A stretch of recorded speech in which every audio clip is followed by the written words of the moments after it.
Hello, coaches, and welcome to the Coach C Basketball Analytics Podcast. In today's episode, I want to share something a little more personal. Throughout this podcast, I've talked about basketball analytics, possession control, data-driven game plans, player development, aggressive defense, positionless transition offense, and building a basketball analytics culture. But I've never shared how this philosophy evolved. It didn't begin with statistics. It didn't come from one coaching position, one team, or one season. It evolved over decades of coaching, teaching, observing, learning, and constantly asking myself one question: how can I give my teams the best opportunity to compete and win? I wasn't trying to create a coaching philosophy. I was trying to find a better way to compete and win. Throughout my coaching career, every experience gave me another piece of the answer. Over time, those experiences evolved into what I now call the basketball analytics philosophy. One of the earliest experiences that influenced my thinking came in 1987 when Brazil defeated the United States in the Pan American Games after overcoming a 23-point deficit.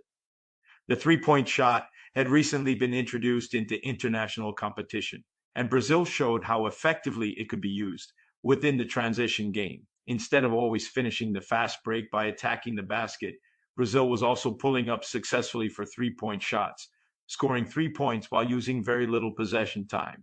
Watching that game made me realize that I could explore an offensive style of play designed to score more points than the opponent while using less possession time. That idea would later become one of the foundations of my basketball analytics offensive philosophy. As I continued my professional coaching career in the United Arab Emirates, the club I joined simply didn't have the financial resources to sign the best players.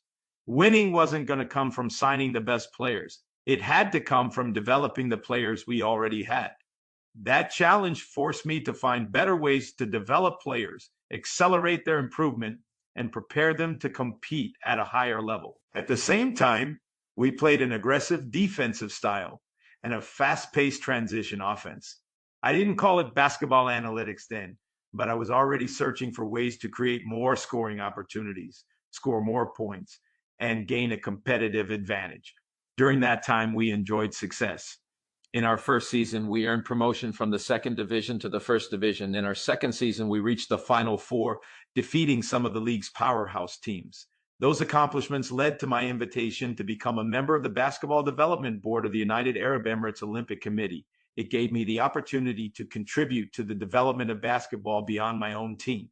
After returning to Brazil, I continued building on everything I had learned overseas. Those experiences eventually led to my invitation to join the coaching staff of the Brazilian men's national team and become involved in my country's Olympic development program. It was an exciting time for international basketball.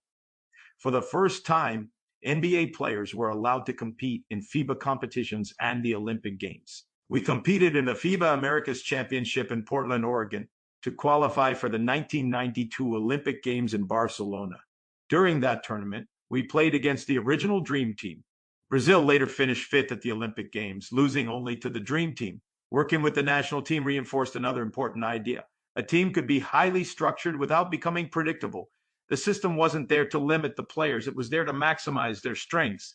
Our offensive flow and aggressive defensive style allowed players to maximize their abilities without being confined to rigid and predictable offensive and defensive structures. Later, I joined the coaching staff at the University of Alabama at Birmingham under Coach Gene Bartow, working alongside Murray Bartow and Jeannie Milling. Another important piece of the puzzle was added: film study, scouting, statistics, game preparation, conditioning, and player development all came together in ways I had never experienced before. During my years at UAB, I broke down hundreds of game tapes, and looking back, I'm glad I did. Breaking down those tapes myself taught me lessons I don't believe I would have learned by simply reading someone else's scouting report. As I continued breaking down those game VHS tapes, I began to recognize different styles of play, how coaches reacted to different situations during a game, and the numbers that consistently tilted games. I also started identifying the key players who had the greatest influence on their team's offensive point production. That completely changed the way I looked at defense. I realized there was no reason to defend every player the same way when one or two players were responsible for such a large percentage of their team's point production. Based on that analysis, I began proposing that defensive game plans should be built around each player's importance to the opponent's offensive production, rather than defending every player the same way. Depending on the opponent, that included the use of combo defenses like the triangle and two and the box and one, denying passing lanes to key players, and forcing the ball into the hands of other players. During that same period, I also realized that playing a high tempo, full court, aggressive defensive style demanded a different approach to conditioning and player development. Traditional conditioning wasn't enough. The tempo of the game demanded quicker reactions, repeated explosive movements, shorter recovery time between efforts, and the ability to sustain that intensity throughout the game. It also demanded developing players differently. Big players had to be able to push the break. Every player had to be comfortable playing a free-flowing offense, transition quickly from defense to offense with or without the ball, and defend aggressively throughout the full court. Those ideas eventually evolved into what became basketball-specific conditioning and my basketball analytics positionless transition offense. Looking back, I never set out to create a coaching philosophy. I kept searching for better ways to help my teams compete and win. My basketball analytics philosophy is a combination of lessons learned throughout my coaching career, and it continues to evolve today. It is built on what I believe is the logic of the game, that predictability only favors teams with superior talent, and that coaches can increase their chances of success by creating a competitive advantage through data-driven game plans, player development, basketball-specific conditioning, and a basketball analytics style of play. Well, coaches, that wraps up today's episode. Thank you for listening to the Coach C Basketball Analytics Podcast. I'll see you in the next episode.